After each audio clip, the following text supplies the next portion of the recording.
I believe the flute stopped playing, but it was hard to notice because I was more focused on getting the hell out of there. We only got about 30 feet, when out of nowhere, we heard the rustling of bushes and the snapping of leaves and twigs before something big dashed across the trail right in front of us. Now, this could have very well been a deer or some sort of bigger wildlife, but it was so strange because I could almost feel the size of whatever was in front of us. I don't know if it was from the wind or what.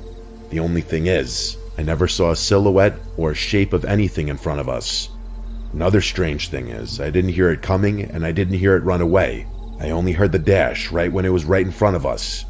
As soon as we felt and heard whatever dashed across the trail right in front of us, we obviously turned back around and bolted in the other direction until we got back to the original point where we heard the flute. And then, as if whoever was playing it was waiting for us to return, the flute started to play again, loud and right on top of us. This time it was almost chiming. It sounded like it belonged to some sort of Irish jig song or something, but the chiming was still in cadence. However, it was still impossible to pinpoint where the sound was coming from. It was just surrounding us. At this point, my fight or flight instincts kicked in because we were trapped. We had two options. Either go back into the off-road trail where we heard that terrifying dash right in front of us, or go back to the main trail where the flute and whatever psychopath was playing it was at. The off-road trail was definitely scarier because it was darker and surrounded by more dense forest, and at least the main trail was a cement path. Thus, I told Clarissa, who was still trembling in fear, let's start running down the main trail back to the truck. We ran back. Adrenaline was still pumping, so we cut the 20-minute walk into a 7 to 8 minute jog. And somewhere along the run, the flute noise must have stopped.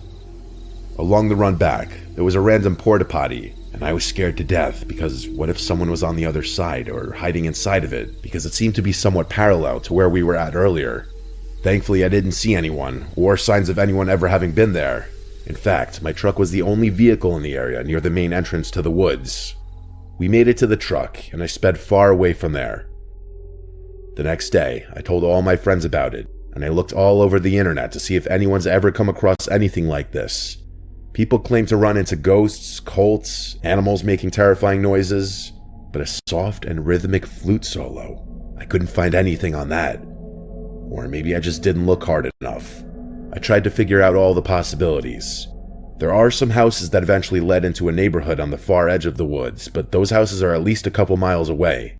And we were fairly deep into the woods, so there's no way the sound could have traveled that far because I'm telling you, the flute was clear as day and it was 3 a.m. Obviously, I never found out who was playing that flute, or what dashed right in front of us.